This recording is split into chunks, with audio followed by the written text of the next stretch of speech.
My name is Chris Krisch. I'm joined today by Whitney Maxwell, who's going to help me kind of like moderate some of the questions. And this is supposed to be a super interactive session. So I will ask you questions, and I hope that you can answer through the Q&A feature, right? So if it says question and you have an answer, just like put that in there and we'll make that work, and we'll have Whitney kind of like read those out on the fly. I asked her last night, so we didn't have a chance to practice this. So please excuse any technical issues there. But I really wanted to make this interactive, and I'll have some slides in the beginning, but then we really want to do some live testing, right? And some live OSINTing, which is going to be a lot of fun, I think. So when I joined the competition at the SECTF, I thought that the cool thing there would be the being up in the booth and thinking on your feet and kind of doing the social engineering itself. I found out that the thing that actually grabbed me more was the OSINT part. I found that strangely addicting. And when I talk to other people who've been in the competition and have done both, that kind of seems to be the thing that a lot of people overlook, but that's actually strangely fun. So let's get into that. I introduced myself a little bit in the last talk, but I also know that this session is open to some other folks from outside of the competition. So I'll quickly reintroduce myself. I won the DEF CON Black Badge competition for social engineering for DEF CON 25. It's now like 3 years ago or so. I've also been a contestant and judge on some of the Trace Labs CTFs and some of the ongoing cases. Trace Labs is a nonprofit that uses OSINT to find missing people. So if you're trying to build your OSINT game, that's a really good and fun way to do it, and doing OSINT for good. I'm also an advisor on the National Child Protection Task Force. So that's a collaboration between people who are good at OSINTing and cybersecurity and law enforcement actually around the world. And when law enforcement needs training or has a special case where they need technical assistance, they can come to the NCPTF. And so I've been working on some really, really interesting cases there, sexual predators, child exploitation, hate crimes, those kind of things. My background is not really in cybersecurity. I studied political science and marketing, but I've been in marketing in cybersecurity for over 20 years. And working for companies like PGP, Rapid7, Veracode most recently. I just ended my job there, and I'm soon joining a guy called HD Moore as a co-founder in a new startup called Rumble. And if you're into network discovery, that's maybe something that you want to check out. My life goals are acquiring skills from heist and con artistry movies. So, and I would love to get an internship with a fortune teller. So if any of you could hook me up with that, that would be fantastic. All right. So now, quick legal disclaimer. I am not a lawyer. Nothing I should say should be taken as legal advice, right? Using or trying to attempt to gain unauthorized access to systems is very likely illegal in your jurisdiction and could land you in jail. So all of the things we're going to do are just going to be, most of it unauthenticated or authenticated to like your average social networks like LinkedIn, Facebook, Instagram, those kind of things. But we're not going to try and break into systems of the target. Let's say, for example, we come across a password. We cannot use that to get into that system. That would be illegal. And this content is provided for educational purposes only, and we encourage you to do OSINT for good. So what is open source intelligence? I know that many of you in the introductions have kind of said that you have an interest in social engineering, so I assume that you have a decent understanding. Open source intelligence is, I like to call it like a fancy way of saying I Google stuff, right? But you actually try to go a little bit above and beyond that. You use more fancy Google searches, and you also try to figure out how can I get the information that I'm looking for from public sources. And OSINT is something that's very widely used. So There are some legal use cases. Penetration testing is one thing that I heard a lot in the opening notes, but it's very, very often used in the intelligence services, police investigations, political opposition research, investigative journalism. If you haven't seen it, check out the Bellingcat website. They do fantastic work with OSINT. Talent intelligence, if you're interested about that, ask Alith. She's in that field, trying to figure out how people are hiring and what the job markets look like in different regions. Hedge funds use OSINT to make bets on what companies and markets are going to be successful. I've used it in account-based marketing. There are companies out there that will tell you what technologies company have behind their firewall, in front of their firewall. And if you want to market to companies that have a certain technology, that's a good way. And then I've used it a ton in competitive intelligence. Really wide range of uses. Techniques will vary slightly, but not all that much. And then there is the illegal use cases: identity theft, fraud, account takeover, cyber attacks, and stalking, right? So we're not going to try and focus on those. Those are the kinds of things that we actually want to try and prevent. So the reason why we're giving this training is to make people more aware of how OSINT can be turned against you, and to educate future people working in cybersecurity, helping out their organizations. So in this competition, you're going to get an organization as a target, not a person, although people associated with the organization, of course, can be targets, or you can investigate those, but the main target is going to be the organization. And here's a list of all the potential flags that you would be able to get. And these flags typically would help you to phish somebody, to, when you phish them, maybe exploit their machine with that information, right? If you know what operating system browser they have. It might enable you to exploit a system remotely if they have, let's say, a VPN gateway with an outdated version that has a vulnerability. But it also has things in there that might get you into the company. You know, if you know who's the elevator service company, who's doing the cleaning, who's the food service company, you can throw on a uniform, you can walk in the door and say, hey, I'm here, I phoned ahead, I'm servicing the elevator, right? So that gets you into the building. And then there's other things that just give you context for your pretext. So the pretext is the story that you're telling when you're social engineering. All right. So a lot of what we're trying to do is looking for information in public sources. And we're looking also for pivot points. So let's say I give you the name of an organization. From that, you might pivot to the domain and the website. From that, you might pivot to an address, to a phone number, to a person who works there, all of that stuff. So you're building kind of like this network of information. And you're using little pieces of information to get more information.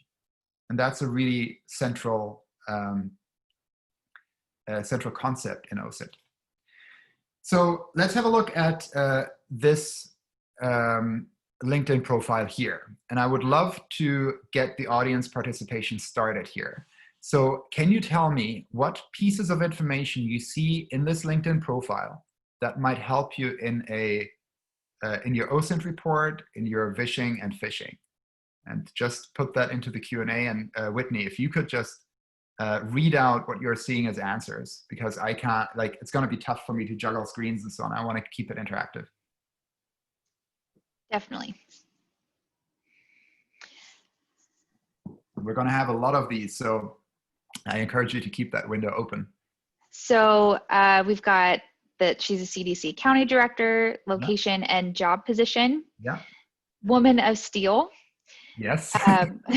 Where they went to uni, where they work, what work role they had, where she's from, specifically the town, along with the town name, position, job, university, the year started, job history, University of Alabama. It says you can find the Ironman she's at, look at her competitor number, and look up the results of the race for more information. Great. There's a link to contact info that it's blue. Her first name is Joanna. You can look at the people that follow her. Yeah, perfect. Yeah, that's a great overview. You guys get the concept. All right, perfect. So this being the COVID edition of this competition, we picked the CDC as a kind of like test target for this training.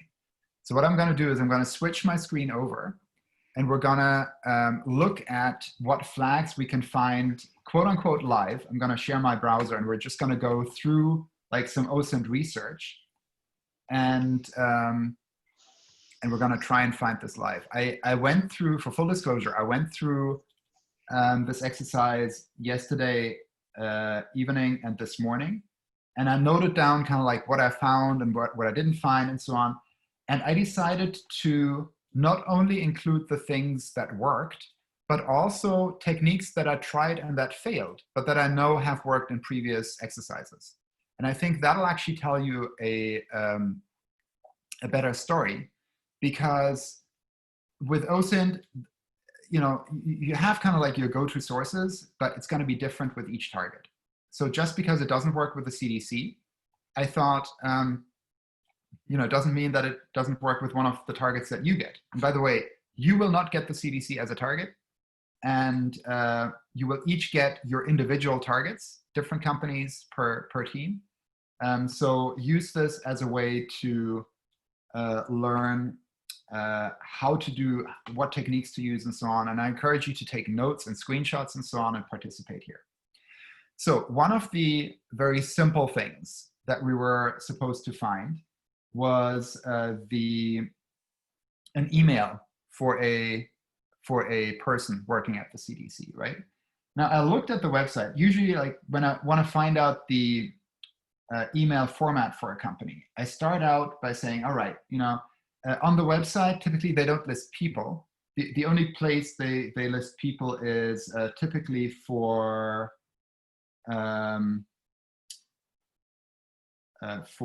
like media relations, for example, so the PR team.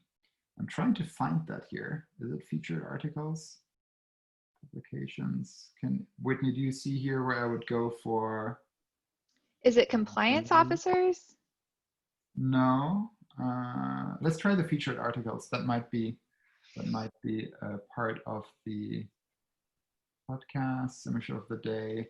Anyway, I can't find that here. Often at the bottom of press releases, you'll find like an internal contact with an email, because they really want to provide an easy way to contact people. Another source I use is Dehashed, right?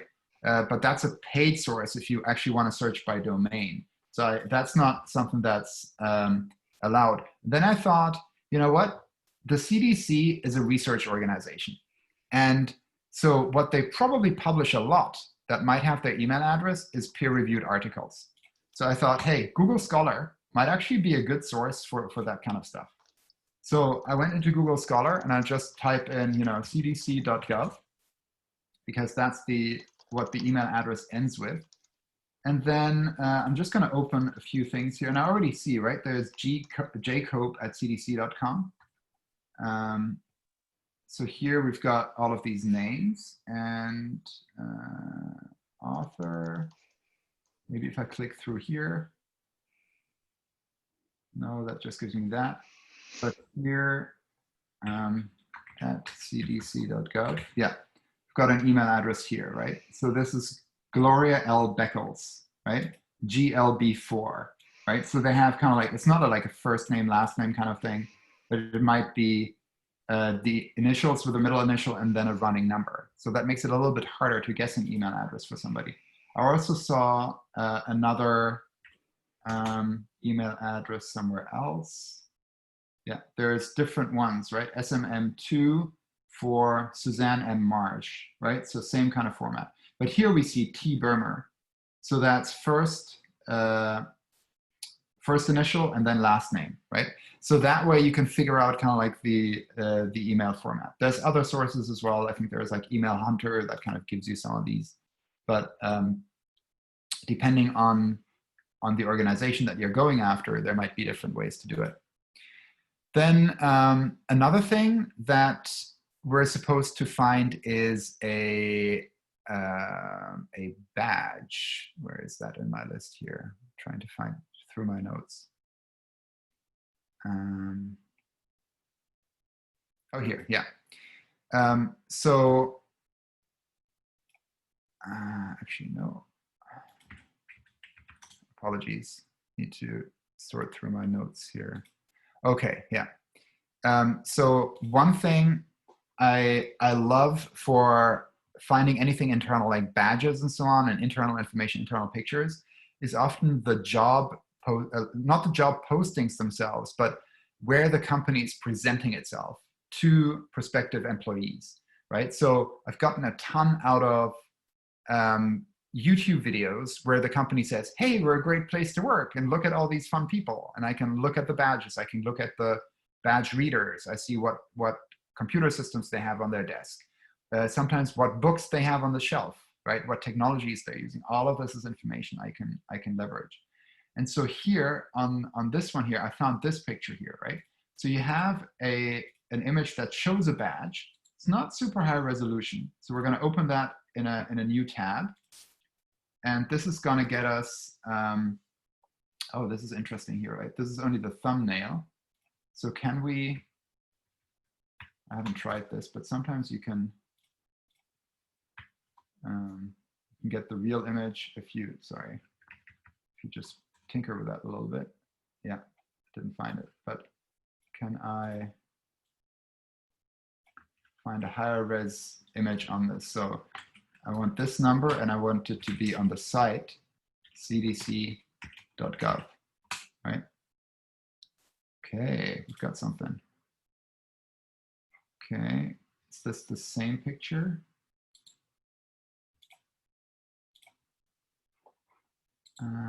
Might just be the same resolution. Let's see. Yeah, it's only available as a thumb, so we don't get a much higher resolution picture. So the search I did here, site : locks all of the searches down to the cdc.gov site. So it'll only give me whatever is on that site. So this kind of operator, Google operator, is really, really helpful. But we see here in this image, sorry, that if we scroll in, we can kind of see, all right, picture on the top left, something down here, some text here on the right, right? So it's super blurry, and that's the same kind of format. It's too blurry to really make something out. So we're gonna try some other things to find badges. Another source I tried was simply to go to Flickr, because Flickr is where, you know, people do, or at least used to, upload a lot of information. So if I Google Center for Disease Control and just do a search, right? I can scroll through here, and what I'm looking for is, you know, pictures like this. I've looked at these, but they didn't yield any information, right? I'm looking for group pictures that people upload from a meeting or something where they're wearing badges, right? And I found one further down.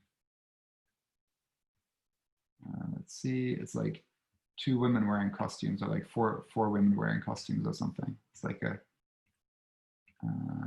hazmat suit or something. Here we go. All right, here we go. So we've got this one here, right? And oops.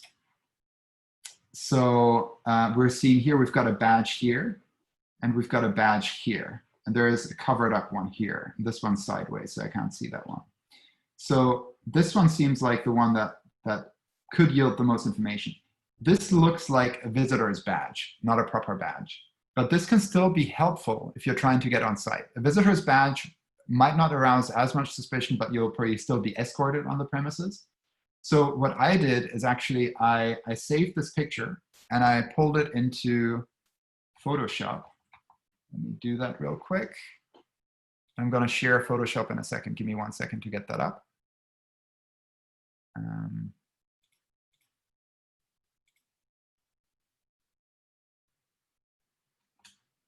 Okay, I'm going to stop sharing and share my screen.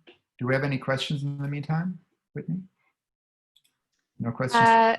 Some people were very curious what the song was that you played for your hold music. It was Todrick Hall, I think his name is, and it's called. I'll post it later. I need to look it up. Actually, I should have it on my screen here. Give me one sec. It is Mask, Gloves, Soap, Scrubs on the album Quarantine Queen. Todrick Hall. Yeah, Todrick and then Hall. All right. So now we have this image here, right? And we have, if we zoom in on, we zoom in here on the badge, we see it's kind of like we can read it a little bit, but we might be able to enhance that a little bit. So I'm gonna cut that into a new file just so that we have it better like this. And we can almost read it, right? This is like CDC something. I can't quite make that out here. CDC logo here. And then something down here and something up here that I can't read. So what we can do is, I'm gonna use, I know it's Apple L for the image. Hold on, that's not the right one.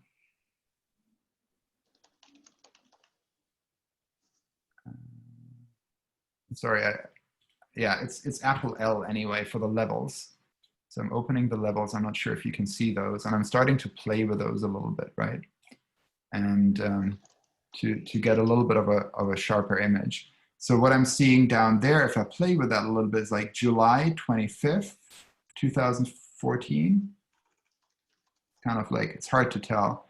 The line above here I can't read, but this says CDC, and then I think it's an M or something like that. So it's kind of hard to make out. But that way you can manipulate the images a little bit, right? And figure that out. So if we go to the other badge, it's over here somewhere, here, right? We can zoom in and, oops, that one, I think it's not quite it's not as good a quality, but you can, like, you could even unskew that with Photoshop and so on, make it rectangular. So this is kind of like how I look for badges. So some of the techniques. Let's switch back to the images. Sorry, to the browser. Give me one sec here. All right, you should now be able to see the browser image again. I'm going to close this one. And I'm going to go to the next kind of flag. So one thing that's always interesting is VPNs. So I think most of you are from a computer science or a security background. So you should know what a VPN is. But for those that don't, it's a virtual private network is a way for a remote employee to dial into or to create an encrypted tunnel into the corporate network.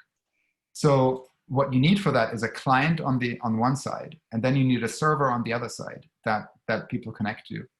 The most common thing I do to find VPNs is just type in https:// and then vpn.cdc, or vpn dot and then the domain.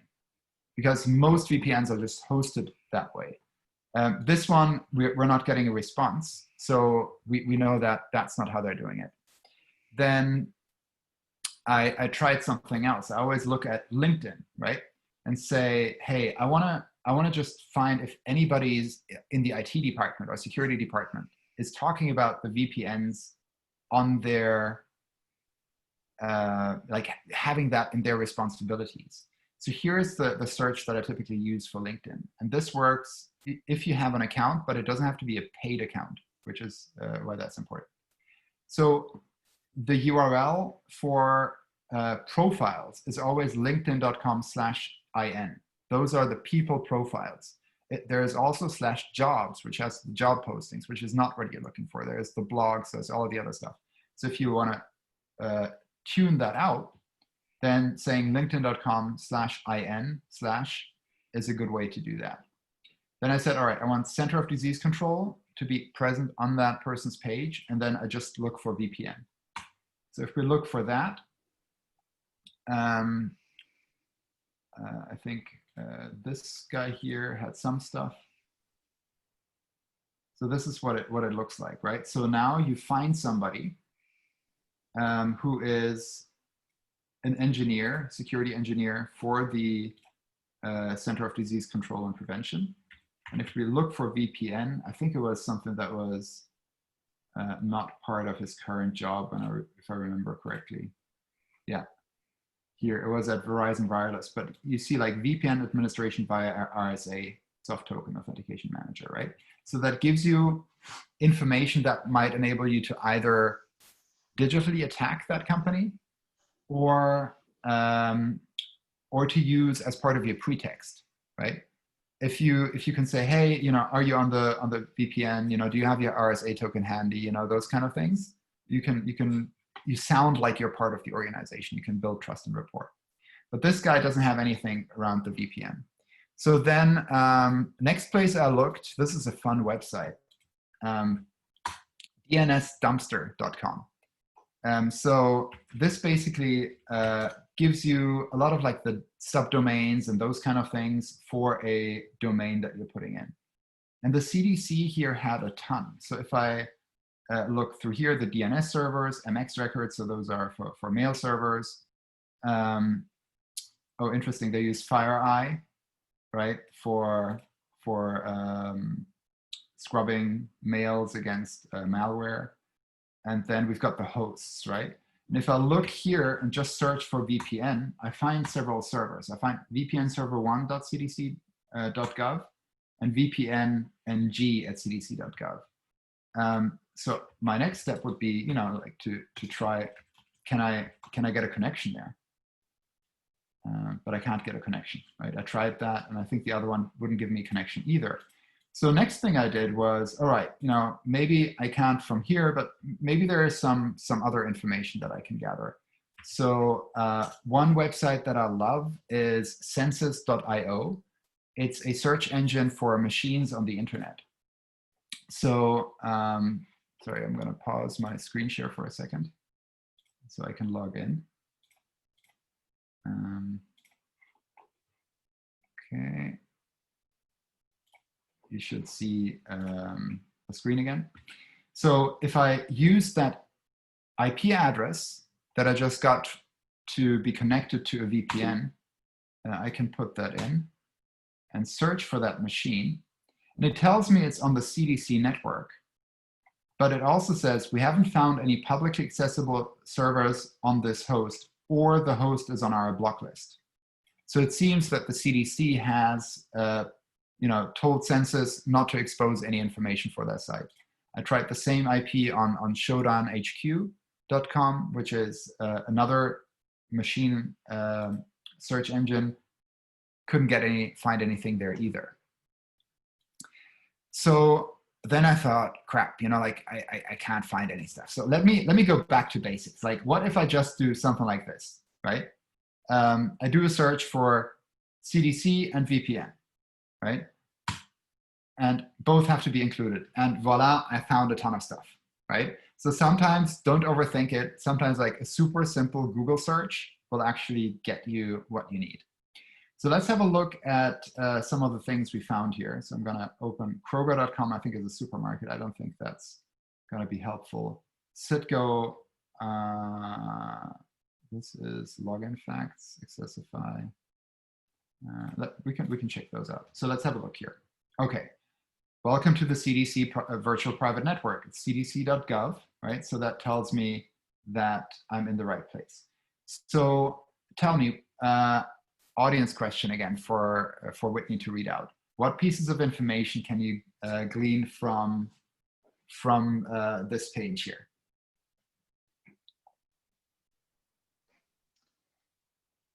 I will read them as they come in. Yeah, please.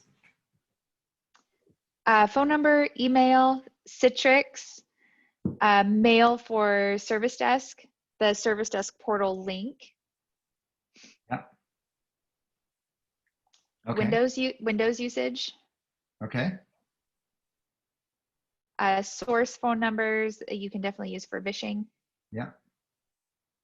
So there's a ton of info there, right? So let's follow some of these links and see what I can find. All right, so there's a whole FAQ that's public, right? So I can go through that, and the Citgo, that seems to be like an internal term and so on. So when you see those internal terms, what I did for my prep for the phishing calls especially, but also for phishing, is just like note down all of the jargon and all of the special terms that make you sound like an insider in the organization, right? Then let's have a look. This one we couldn't reach. So ITSO service desk cdc.gov. Maybe you need to be on the VPN to access that. Probably, right? Then here, all right, this is interesting, right? How to use your smart card to access the CDC VPN. So what do you guys get from this page again? This is a great page, Chris. Right? That they use smart cards. Okay.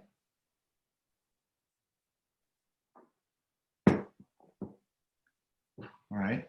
Let me zoom in a little bit. Let me help you guys out. It says you can see the format of the smart card. Yeah. You can look at what a GFE workstation is, because that's referenced in one of the steps. Yeah. We can see the layout of the smart card, right? Yeah. We can't quite read it here. We can't quite read it here, but we see, Doe, John G, picture. There's some logo right here, and then some stuff that I can't read. This is probably the expiration date or something. And then this is probably like a smart card chip. And here it says HHS. And I thought for a moment, like, what does HHS mean? And I thought, oh, the CDC is probably part of the Department of Health and Human Services. So DHHS, right? So I thought, okay, like how about I just do a search for DHHS smart card, right? And I think I did image search. Yeah. So here, open image in new tab. We can already see this is a very high resolution image, right? So here we have a perfect specimen of what the visual badge looks like. So the logo, right? The everything. And so HHS would be what's here, right? Expires here and so on. So this would enable you to basically forge a perfect, at least visual badge for visual inspection when you're walking around the premises as a social engineer. You can buy printers for badges. There's also websites where you can upload custom designs and have them printed and sent to you. So it's super easy. I actually, for I think a year or two at my office, I walked around with a badge that looked exactly like our office badge, but it had the name Elvis Presley and Elvis Presley's picture on it. And people very rarely called me out on it. So if you have something that at least looks like the right badge, it's fine. And I've heard from people who do this for a living that if you just take a white badge and just put it on the lanyard or badge holder and walk around the premises, people will just assume that your badge is flipped backwards, right? And that they're seeing the back. So you still have a badge. And so if you can't figure out the badge, you can just wear one of those and it's usually fine. And if somebody calls you out on it, just say it's a temporary badge. I forgot mine at home. All right. But we're not, to be clear, we're not encouraging you to either forge a CDC badge or to walk around premises of somewhere that you don't have authorization for, right? Very important. Okay. Then I looked for, one of the flags is the person in charge of accounts payable. So accounts payable means the person who pays bills. Why is that interesting? Well, these people are getting targeted a lot by scammers saying, hey, here's an invoice. Can you please pay that by wire to this account? So if they're visible and you can figure out who they are and you can send it to them, that can be a huge help. So what I did here again is I did the in URL trick, right? For, I think most of you are in the US, but I know there's one lady from Norway.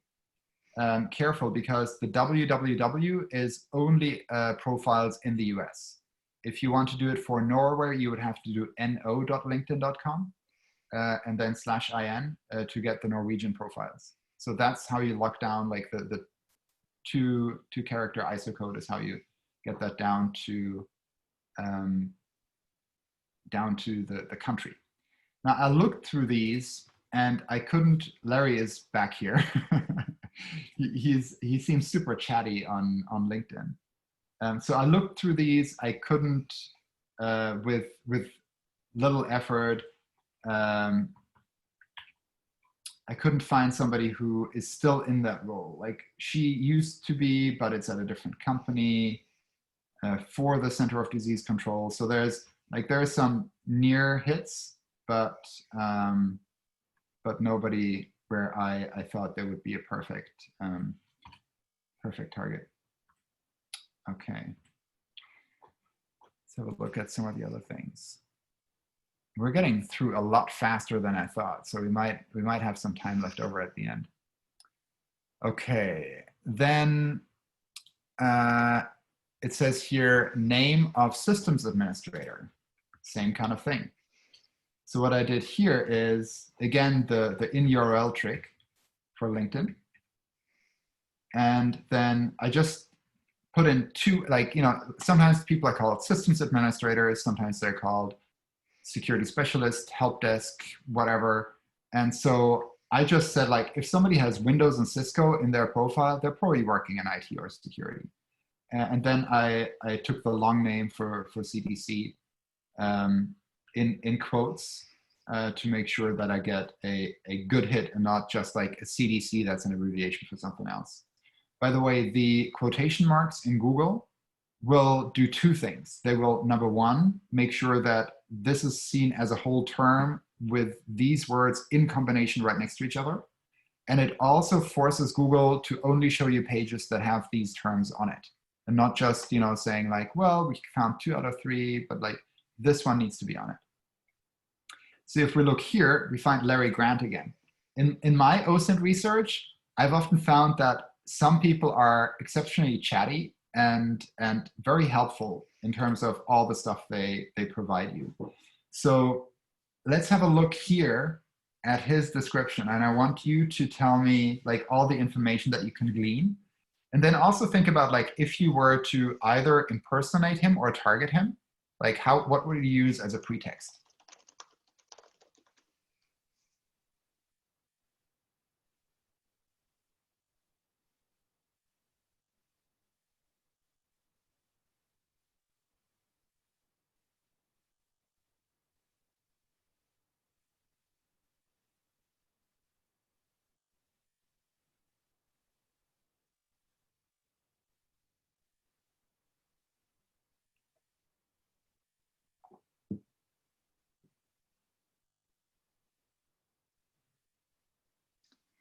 Okay, so we've got a couple coming in. An IBM or Nessus vendor impersonation, because both of those are in there. Yeah.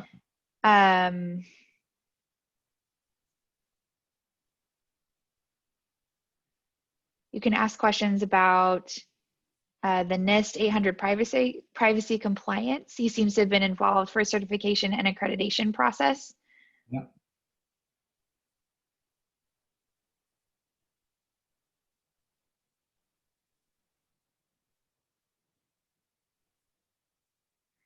He maintains current system inventory. You could say that I found a lost smart card from somebody and I'm trying to turn it in. Yeah. Perfect. Yeah. So there's a ton, right? If you know all the things that he's responsible for, you can, like, there is a wealth of stuff that you can use for phishing and vishing. There's one that said scans portable media, and that might be a conversation starter. Yeah. Yeah, absolutely. SSN usage exception requests. Mm-hmm. Documentation and mitigation of security issues. Mm-hmm. Yeah.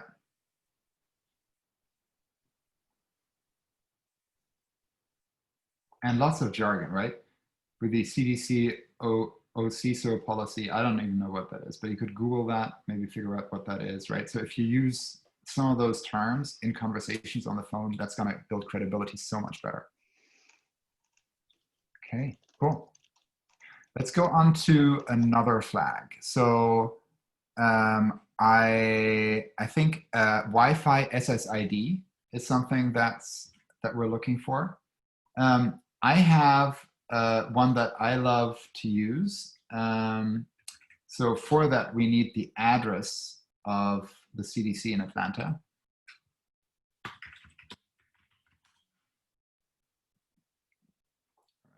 So here we go. Center for Disease Control and Prevention. And the address is here. So let me try and copy that. Why wouldn't it copy? Oh, copy to clipboard. Okay, just click it. All right. And here, let me again pause my screen share because I need to log in, I think. Okay, I'm resuming the screen share. Okay, so Weigel.net is basically a mapping platform for Wi-Fi's around the world, I think mostly in the US. And I think how it works is you can have this Android application on your phone, and as you're walking around, it inventories, it knows where you are from the GPS, and it inventories all the Wi-Fi's it sees. So you can see there's a ton in this map here, but we actually want to put in the Atlanta location for the CDC, right? This is the main building.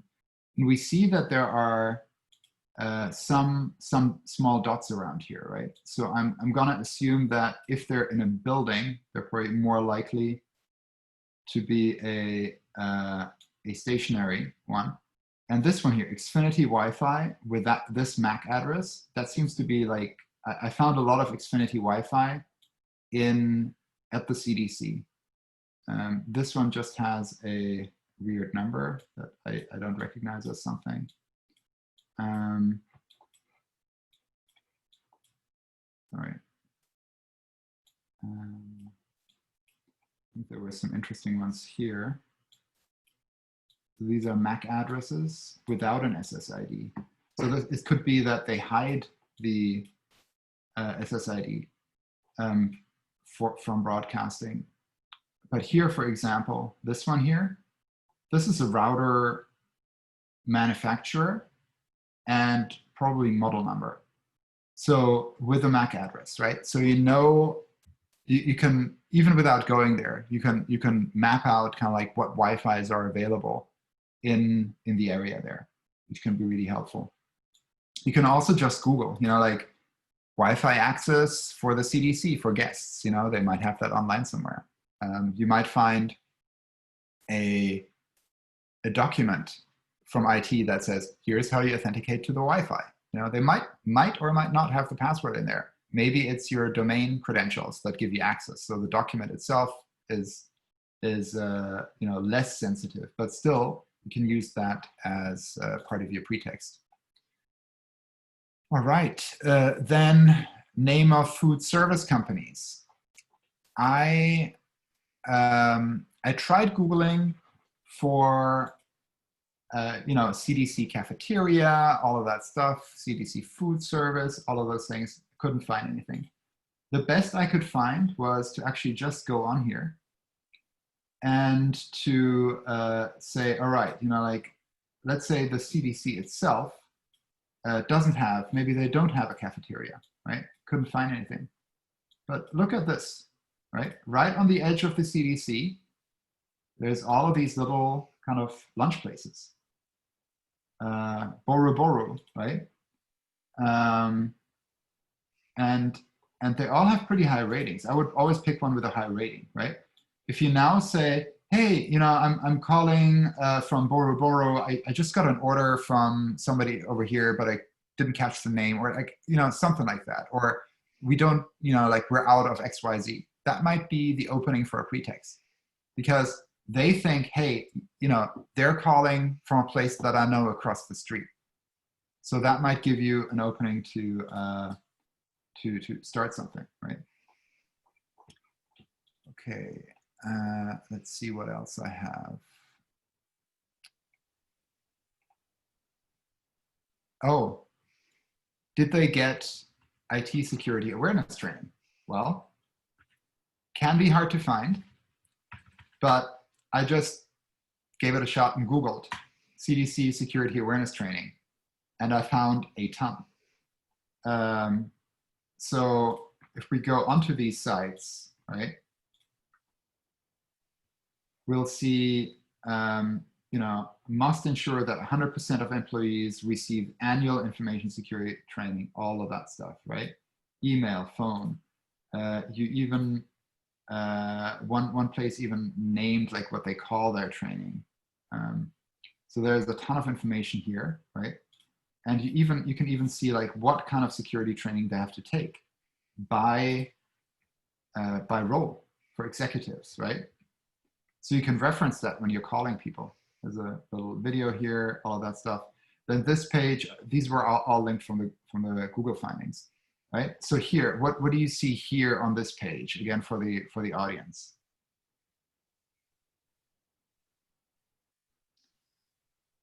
See, in terms of pretext stuff, right, Chris? Yeah, pretext stuff, pieces of information that might help you for the pretext. Gotcha. And there were a couple of previous comments about when looking at Google Maps, like switching to Street View sometimes can give information. We'll yeah, that's great. We'll do that in a second, actually. That's a good segue. Yeah. Oh, good. Okay, so coming in, fax, email for the person in charge of the tutorial completion. Mm-hmm. Tracy Thompson as a contact, so some name dropping. Mm-hmm. The email format. Yeah. There's also, look here, like the security awareness for everyone, SAFE, right?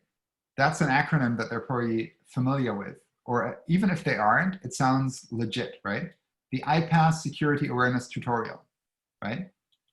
Those kind of things, right? If you use that internal language, you're already in the crowd, right? You get instant rapport. So those kind of things I always look out for. I also look out for, here, like it says here, type your Outlook mail ID. So that tells us they're using Outlook as a mail provider, right? All of those things can help. And then there is a ton of things here that might help you with some of your pretexts, right? It doesn't say here.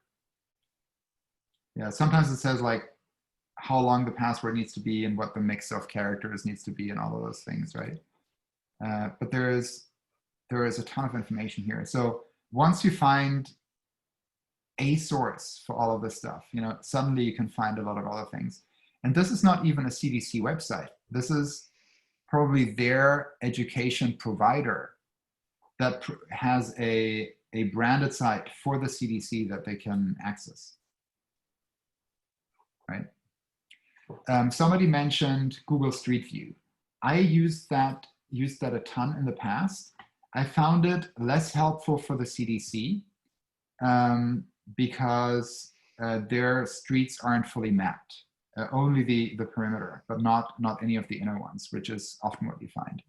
So one of the questions I think is, what's the waste disposal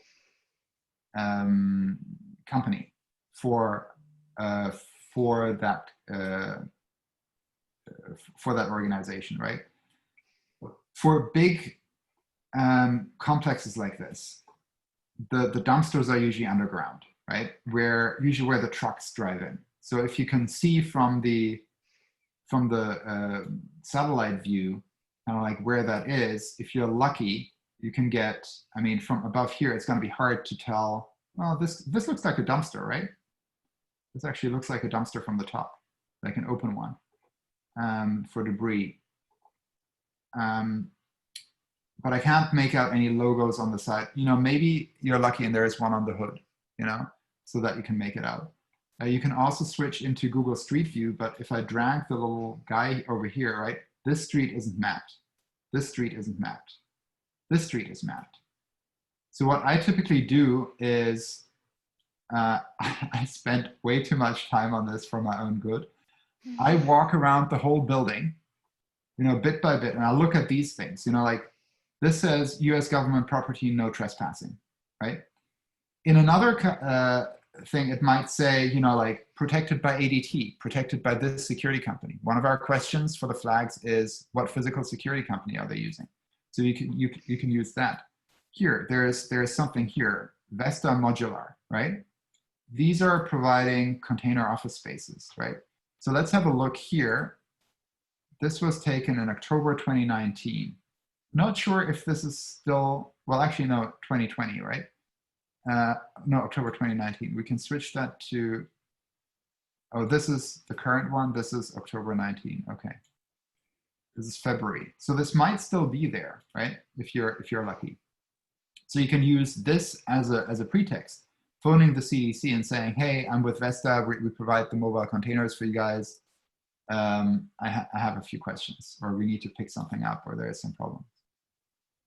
So I walk around the building, I look at all of these things. Like I look at cars, like, you know, here, okay, there is a security guard, right? Can I make out anything? Like, I know that there is physical security. I know that there is a gate here, right? I see them checking some kind of a badge or something. Can I read anything else? Can't quite make out anything here, but like here we see like I can go back in time multiple steps, right? So let's go here and see what did it look like at that time. All right, so there's no guard post there. So maybe this is for the construction, right? Then let's look at August 2016. Nothing here, right? So what I typically do is I switch to one time. I start with the present and go back, and I just walk around the building in each of the times, right? Oh, there's a guardhouse here again, right? This is a bit of a blurry picture. This is when Google Street View just started out. But I can see some stuff here, right? So I can see how it developed over time and so on, and I might be able to glean something. If it's from 2008, you know, the information might be too aged. So make sure that you take it as recent as possible. Okay.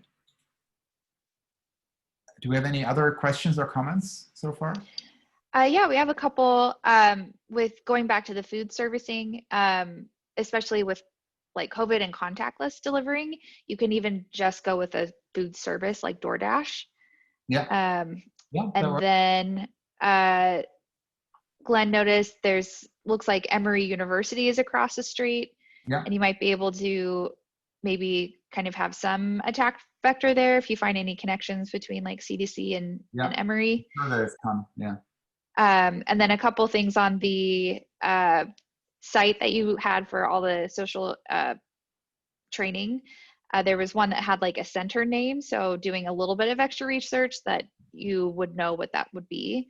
Yeah. And then there was a copyright on that site of 2001, which is pretty old, and they probably haven't updated their tech. That could also be a good pretext of saying, hey, our site is down, we need you to go to a different site. And I would copy all of that, create my own, and it doesn't look super high tech, they might believe it. So and there was one question, what's the purpose with going back in time with Google Street View? And I think you kind of answered that, but if you want to reiterate. Yeah. So going back in time, you just see different things, you know? Like one time I saw in an old picture that there was an ADT security van outside the building, right? Parked in the parking lot. That tells me that the physical security system is from ADT, right? I didn't see that in the current view. So sometimes I've seen people walking around with badges that gave me information. I've seen shuttle buses between one building and another, right? So things that are kind of like a moment in time kind of thing. Or maybe sometimes something is blocked, your view is blocked by something. and it is not blocked in the other one. So those can be really, really helpful. We're running out of time, so I want to press ahead. One of the things is a photo of a staff desk or work environment. So I tried a few things. The best thing that worked for me was working at the CDC. And I just did an image search for that, right? So I see this guy here, this photo, in the interest of time, this was too blurry. This one here, I think was the best one. So let's go to that one. It's a decent resolution. I'm gonna just open that one in a new tab. And this is huge. Hold on, let me make my desktop bigger. I'm gonna scroll through here and I want you to tell me what you see. And Whitney, you can read that out. Anything you can see in this picture. VoIP phone. Yeah. And from the design of the phone, you can probably figure out which manufacturer it is. You can use that in your pretext to build rapport.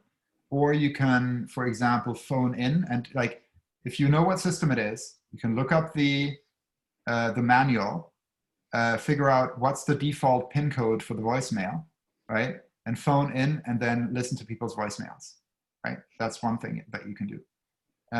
If you don't know what this phone is, go to like, type in Gartner Magic Quadrant for PBXs. So that's basically the PBX is a public, I don't even know what it stands for, but it's like for phone systems, corporate phone systems, right? And the Gartner Magic Quadrant rates them all. So now you look at, okay, like what are the top 3 vendors in North America? Now you look at the models that you can buy from that vendor and you can match it to that phone, right? So you can get really precise and kind of like figure that out. All right, I'm gonna scroll down a little bit. What else do you see? Some that came in earlier, operating system looks like maybe Windows 10. Yeah. Operating system, the browser that she's using, the cubicle style. Yeah. The monitors are Samsung. Yeah. The brand of the monitor. You could also see if you could identify the keyboard make. They usually match the, well, and looks like one is Dell too. Yeah. Looks like some things are open, are like, you can see that she's got some things open, like Outlook. I can see on one side, if you zoom in, maybe you can see what the other program is that she's using. Yeah. You looks like she's got the upper end of her badge. And then just another question, what the website that you use to find the phones? Oh, not a specific website, but so there is an analyst firm called Gartner, right? And they basically rate enterprise IT systems for all sorts of things, right? Their product or their report that they use for ratings is Magic Quadrant, right? And the product set that you want to look at is PBXs, right? So phone systems. So if we go to the images, 2018, I guess 2018 is as good as anybody. All right. So Gartner Magic Quadrant for, yeah. So Microsoft, Cisco, Mitel, and Avaya are the top 4 vendors in that space, right? So if I went to Avaya phones and I just did like an image search, right? Does that look like the design that they had on the disk, right? Doesn't feel like it to me, right? All right, so we are 1 minute away from the start of the competition. So right. I could just sit here and listen to you all day. This is very addictive. But thank you so much, Chris. That was fantastic. Thank you, Whitney, for navigating us through this. So for the teams that are competing, the instructions will be released to you in the next minute or 2. So make sure you go to your shared drive and see that, and let the games begin. Have a good time, everyone. Good luck. All right. Good luck. Bye. Use your knowledge, not just IT, but use all of your knowledge that you have. I know some of you come from different cultures, different areas. I remember somebody in like neuroscience and so on. Use all of that in what you're trying to do. The broader you think, the better you're going to be. All right. Good luck, guys. Have fun. All right, and the instructions should have been released. So if you don't see them, refresh. Bye. Thank you. Bye. Thank you. Great Whitney. job, everyone. Bye. Good luck. Thanks, Whitney. Bye-bye.